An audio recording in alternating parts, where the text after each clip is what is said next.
यावेळेस लोकसभेच्या निवडणुकीत चुरशीचा सामना आहे असं या क्षणी स्पष्ट दिसत.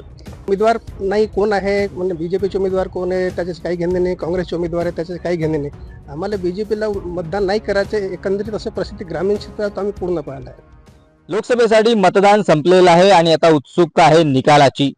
चंद्रपूरचे ज्येष्ठ पत्रकार सध्या आपल्या सोबत आहे आणि त्यांचा अंदाज काय आपण जाणून घेऊया. विशेषतः 3% मतदान जे आहे ते गेल्या लोकसभेच्या तुलनेमध्ये चंद्रपुरात जास्त झाला. या टक्केवारीचा कोणाला फायदा होईल, कोणाला फटका बसेल? जे वाढलेलं मतदान आहे या टक्केवारीचा फायदा म्हणून आपल्याला स्पष्टपणे आत्ताच सांगता येणार नाही. पण यावेळी जी मतदारांमध्ये चर्चा होती ती चर्चा अशी मतदार म्हणजे कोणत्या बाजूनी मतदान करत आहे हे असे उघडपणे बोलताना दिसत नव्हते.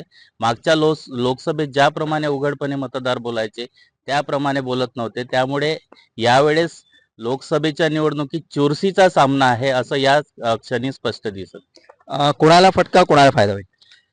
असं सध्या असं म्हणता येणार नाही कोणाला फायदा होणार आहे कोणाला फटका होणार आहे. तर जसं पाहिला टोटल जे वोटिंग जे 3% वाढलेलं आहे त्याच्यात चंद्रपूर विधानसभा क्षेत्रात 10% स्विंग आहे. त्याच्यात मागच्या वेळी 48% होता, यावेळी 58% वर गेला आहे.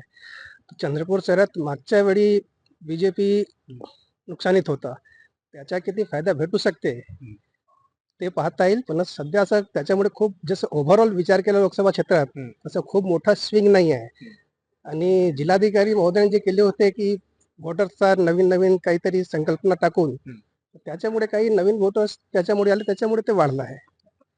कोणाला फायदा होईल? जेव्हा मतदान जेव्हा वाढते ते सत्ताधाऱ्यांच्या विरोधात असते असा सर्वसाधारण समज वाढतो. तो समज आहे, तो काही नियम नाही. अनेकदा आपण बघितलं की जेव्हा मतदान जेव्हा वाढते तिथे सत्ताधाऱ्याच्या फेवरनं सुद्धा अनेकदा गेलेला आहे आणि विरोधकांच्या फेवरनं गेला आहे. ह्या निवडणुकीचं जर तुम्ही विश्लेषण कराल तर ही निवडणूक मोदी समर्थक विरोधात मोदी विरोधक अशी आहे. आणि चंद्रपूर जिल्ह्याच्या मतदारसंघाची पुनर्रचना जेव्हा झाली 2009 मध्ये तेव्हा जर तुम्ही पॅटर्न बघितला, भाजप जेव्हा निवडून आलं तेव्हा वोटिंगचं डिव्हिजन झालेलं आहे.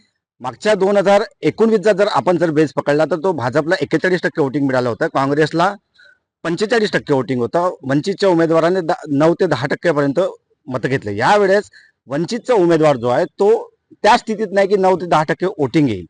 तर आपण जर बघितलं तर ही लढाई 41% विरोधात 60% अशी ती लढाई आहे. 48%, 59% अशी ती लढाई. आता वोटिंगचं डिवायडेशन नसेल तर हा जो वोटर आहे, तिसरा वोटर जो भाजपकडे आतापर्यंत नव्हता आणि काँग्रेसकडे नव्हता, परंतु तो आंबेडकरी समुदायाला मानणार आहे. आणि काँग्रेसने जो नरेटिव्ह सेट केला होता की संविधान बदलणार आहे, ती अस्वस्थता आपण मतदानात किंवा प्रचाराच्या दरम्यान बघितली की दलित मतदारांमध्ये असंतुष्टता होती. आणि वंचितचे जे काही कोर ग्रुप जे होते ते सुद्धा काँग्रेसच्या फेवरने उघडपणे मतदानात किंवा प्रचारात ते उघडपणे दिसून आले. हा जो वाढलेला टक्का आहे हा प्रो मोदी किंवा अँटी मोदी असू शकतो का?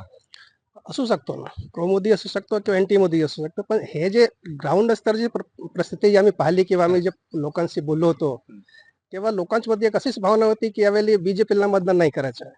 का नाही करायचं हे लोक सांगत नव्हते. पण उमेदवार नाही कोण आहे म्हणजे बीजेपीचे उमेदवार कोण आहे त्याच्याशी काही घेणे नाही, काँग्रेसचे उमेदवार आहे त्याच्याशी काही घेणे नाही. आम्हाला बीजेपीला मतदान नाही करायचे, एकंदरीत असं परिस्थिती ग्रामीण क्षेत्रात आम्ही पूर्ण पाहिलं आहे.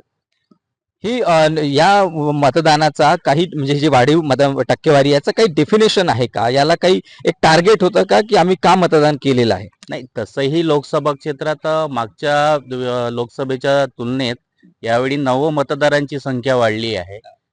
भाजपाकडून असं सांगितलं जातं की मतदार भाजपाच्याच बाजूने कौल देतात, पण यावेळेस असं चित्र दिसलं नाही की मतदार भाजपाच्याच बाजूने जाईल. म्हणून त्यांचं सुद्धा ते मतं सुद्धा डिवाइड झालेले आहे.